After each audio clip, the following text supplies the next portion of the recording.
रविकांत भाऊ खोब्रागडे यांनी मोठमोठ्या पार्ट्यांमध्ये योग्य भूमिका निभावलेली आहे.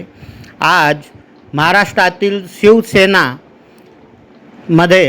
यांचा पक्षप्रवेश होत असून इथे शिवसेना प्रमुख पदाधिकाऱ्यांनी रवींद्रभाऊ खोब्रागडे सह अनेक कार्यकर्त्यांना दुपट्टा घालून यांना पक्षप्रवेश दिला.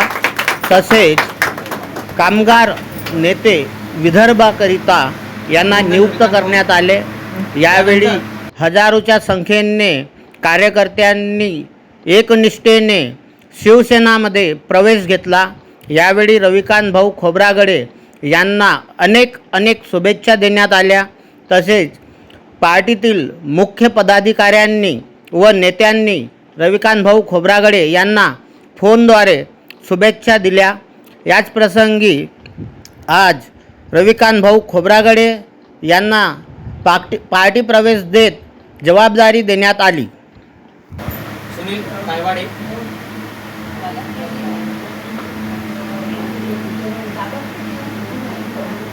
सुनील तायवाडे,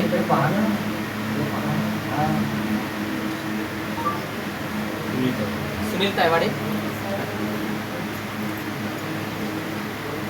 जगदीश भाऊ वानखडे,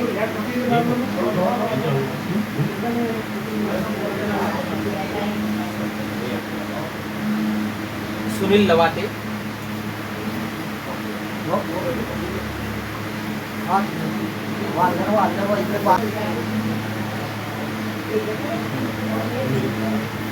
सुनील लवाते,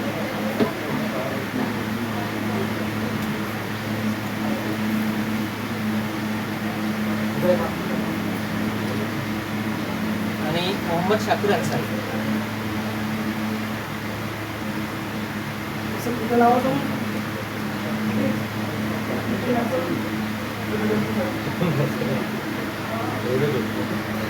समस्या पण नागपूर शहराला विदर्भाला आहे. आपण आलात, काय सांगणार? आज ॲक्च्युली हा कार्यक्रम 1 मेलाच होणार होता, पण काही कामानिमित्त आम्ही येऊ शकलो नाही विदर्भामध्ये. आज विदर्भामध्ये श्रमिक राष्ट्रीय कामगार सेनेची जी आढावा बैठक आयोजित केलेली ती बैठक याच्यासाठी आयोजित केलेली जे आपण मला जो प्रश्न विचारलाय की नागपूर शहरामध्ये पूर्ण विदर्भामध्ये अनेक कामगारांचे प्रश्न आहेत, तर ते खूप म्हणजे महानगरपालिकेचे कामगार असतील, रेल्वे कामगार असतील, एसटी कामगार असतील, घरकाम करणाऱ्या महिला असतील, बिगारी कामगार असतील, असे अनेक असंघटित कामगार आहेत. त्यांचे अनेक दिवसांदिवस प्रश्न प्रलंबित आहेत. तर तेच प्रश्न सोडवण्यासाठी आम्ही श्रमिक राष्ट्रीय कामगार सेनेच्या माध्यमातून विदर्भातच मुहूर्तमेढ राहण्याचं काम करण्यासाठी आज आम्ही नागपूर इथं आलेलो. काय सांगणार आपण? आज एक पक्षप्रवेश झालेला आहे, कामगारांच्या नियुक्त्या होत आहेत आणि कामगारांसाठी कशा प्रकारे आपण काम करणार? कामगारांचे जेही काही प्रश्न असतील, महानगरपालिकेचे असतो, स्थानिक असो, बरोबर आहे, त्यांचे वैचारिक असो, त्याच्यामुळे श्रमिक राष्ट्रीय कामगार सेना त्यांचे तात्पर्य त्यांच्यासोबत राहणार आणि वेळोवेळी त्यांची मदत करणार. पक्ष श्रमिक राष्ट्रीय कामगार सेना कसा वाढेल जास्तीत जास्त भर देणार. रविकांत भाऊ, आपली विदर्भ अध्यक्ष म्हणून कामगार क्षेत्रामध्ये पण झालेला आहे. चांगला दिवस पण आहे आणि कशा प्रकारे आपण मांडणी कराल कामगारांची? कामगारांचे प्रश्न खूप पुष्कळसे आहे आणि मी याआधी कामगाराच्या विषय घेऊन महाराष्ट्र शासनाला बोलणी केली आहे की पुष्कळसे असे आहेत. आज मी पाहते की प्रत्येक विषय म्हणजे प्रत्येक अशा कामगार आहेत या वेगवेगळ्या ठिकाणी ते आहेत.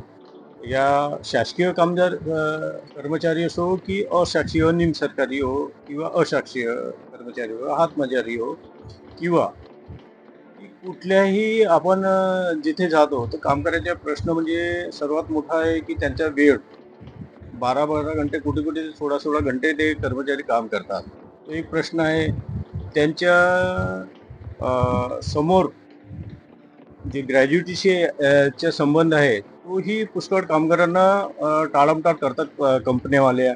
असे मी असे पुष्कळसे असे कामगारांबद्दल मला आवाज उठवण्याचे, त्याच्याकरिता मला कुठेतरी एक असा पक्ष किंवा अशी संघटना पाहिजे होती मी त्यांच्या त्यांच्या विषय घेऊन मांडू शकतो. इथे राष्ट्रीय कामगार सेना जी आलेली आहे ती आज सत्तेमध्ये शिवसेना जी आहे त्यांच्या प्रणित आहे. मला वाटलं की इथे जायला आपल्याला चांगला राहील आणि कामगाराचे विषय आपण मांडू शकतो, कामगाराच्या हक्कासाठी लढू शकतो. म्हणून मी बाबासाहेब चव्हाण, आकाश हिरोडे, नानासाहेब बच्चाव यांच्या मार्गदर्शनाने आणि श्रीकांत शिंदेसाहेब, एकनाथ शिंदेसाहेब जे मुख्यमंत्री आहेत आणि पक्षाचे प्रमुख व्यक्ती आहेत. आणि सर्वात मेन आता इथे आपण नागपूरमध्ये आपण स्थायी आहोत. तर यामध्ये कसं आहे की आपले आशिष जयस्वाल जे साहेब आहेत, मला त्यांचेही मार्गदर्शन मिळेल कारण की ते कामगार मंत्री आहेत. तर म्हणून मला वाटलं की आपण इथे चांगल्या प्रकारे कामगाराचे प्रश्न मांडू शकतो आणि त्यांच्या हक्कासाठी लढू शकतो.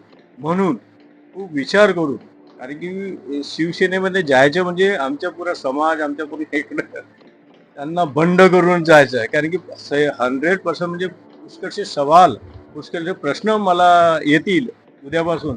मला त्याचा बी पाठपुरावा करावा लागेल, त्यांनाही तोंड द्यावा लागेल. आणि सर्वात मोठं म्हटलं की महाराष्ट्राची आणि पूर्व विदर्भाची जिम्मेदारी जे मला आज मिळणार आहे आणि मिळाली आहे ते मी पूर्णपणे हे करीन आणि कामगाराच्या हक्कासाठी मी अत्यंत प्रयत्न करत राहील. चव्हाण साहेब, एक अजून आहे की शासनामध्ये प्रशासनात बसलेले आहात, तरी हे 4 कायदे कामगाराच्या विरोधात आलेले आहेत. हे कुठतरी खंत आहे कामगारामध्ये, रोष आहे, काय करणार आपण? याच्यावरती आमचा बारीक अभ्यास चालू आहे. जरी आम्ही सत्तेमध्ये असलो तर त्याच्यात काही निर्णय हे कामगारांच्या हिताचे आहेत, काही निर्णय हे कामगारांच्या हिताचे नाही आहेत. त्याच्यावरती आमचा एक पूर्ण टीमचा अभ्यास चालू आहे आणि लवकरात लवकर त्याच्यामध्ये दुरुस्ती कशी करता येईल आणि कामगारांसाठी चांगले दिवस कसे आणता येतील याच्यासाठी 100% शिंदेसाहेब प्रयत्न करतील.